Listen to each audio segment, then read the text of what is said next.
A lot to discuss. Let's greet our panel. From Havana, Juan Jacomino is the head of the English language service of Radio Habana.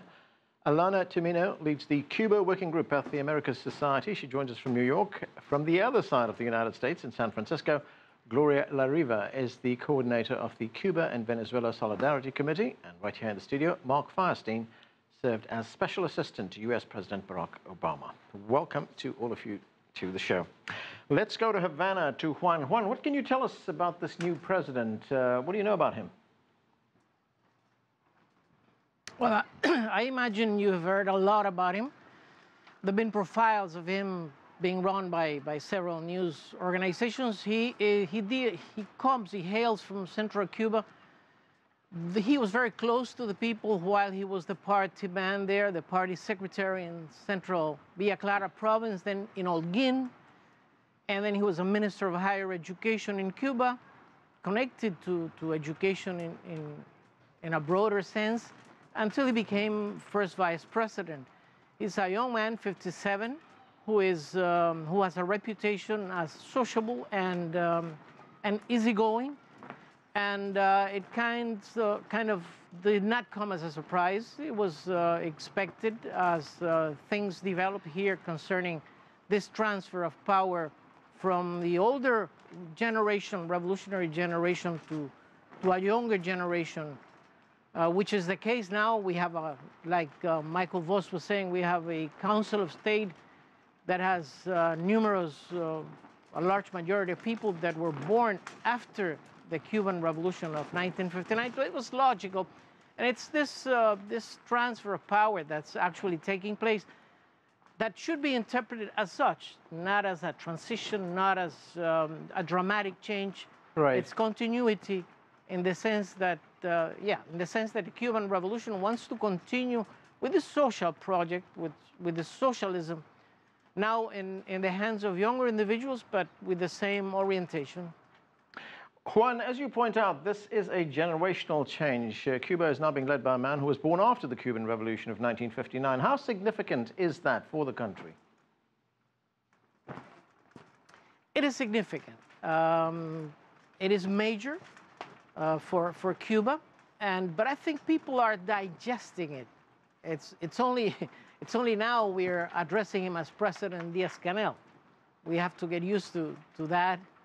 But I think it's well received in general. But honestly, this would be a very good question to be asked, say, in 2 weeks, 3 weeks, a month from now. But I would say the general attitude is very positive and looking forward to what's coming up with it. Alana, Diaz-Canel has made his first speech as president of Cuba. We heard part of that speech in our report from Havana. He said in that speech that he will follow the Castro legacy. Let's listen to part of what he had to say. I accept the responsibility that you have elected me for, with the conviction that all the Cuban revolutionaries, no matter what position they are in, what work they are doing, that in any position in our socialist motherland, we will be faithful to the exemplary legacy of Commander-in-Chief Fidel Castro, the historical leader of our revolution, and also to the example, courage, and teachings of Army General Raul Castro, current leader of the revolutionary movement.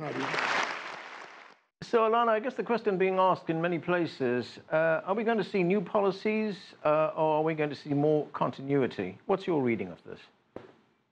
Well, I think that's exactly the question to ask. And leading up to this moment, there was a lot of speculation about what kind of leader Miguel Diaz-Canel will be, what kind of policies will he implement, what can we glean from his career up until now that will give us some insight. And I think today a lot of that was answered in this speech.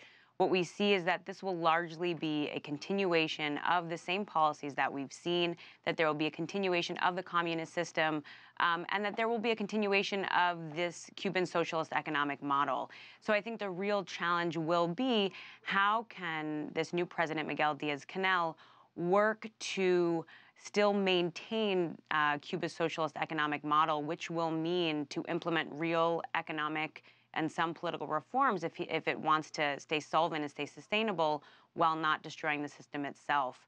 What we've seen over the past decade is that President Raul Castro introduced a number of economic reforms Many of these were not fully implemented, so we saw the challenge of that over the past 10 years. And so the issue will be, how can this new president, Miguel Diaz-Canel, really build his legitimacy, build that political consensus to implement some of these much-needed reforms that are necessary for the economy of Cuba. Right, let's bring in Gloria from San Francisco. And Gloria, Diaz-Canel assumes office at a time when Cuba's closest Latin ally, Venezuela, is mired in problems of its own, as we're all aware, and at a time when U.S. President Donald Trump is trying to roll back some of the steps towards normalization of relations that was taken by President Obama. So how big a challenge is this for the new president?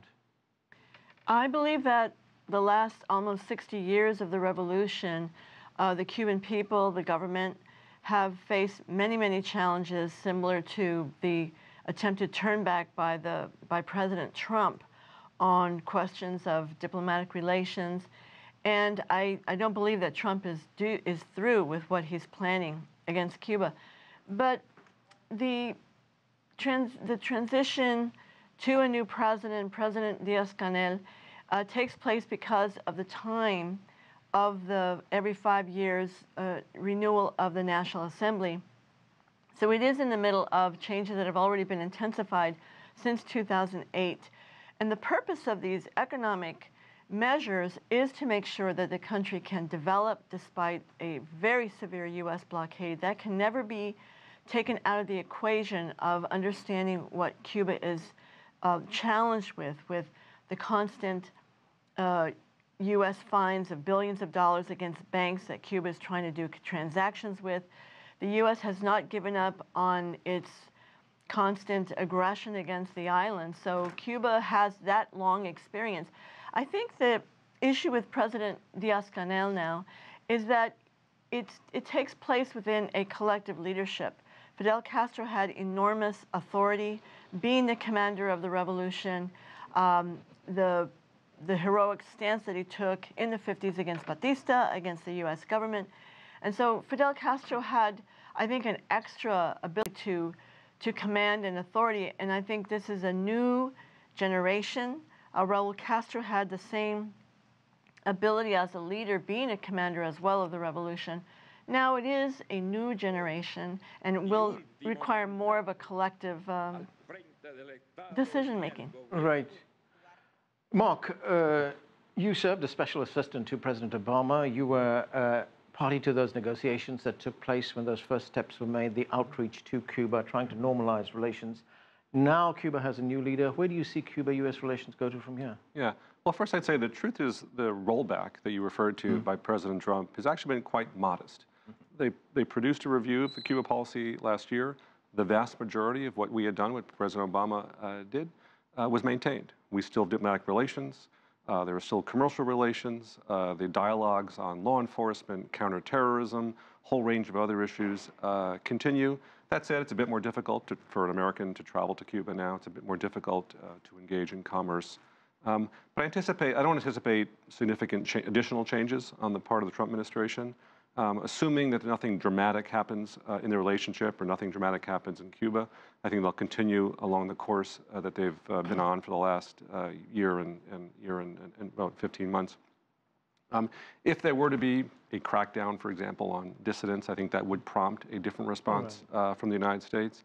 If there was a determination that the health incidents that have impacted American diplomats, if there was a determination that the Cuban government was somehow responsible, which is not something that anyone believes at this point, and the U.S. government doesn't believe, but if that were to be determined, then you might see additional measures.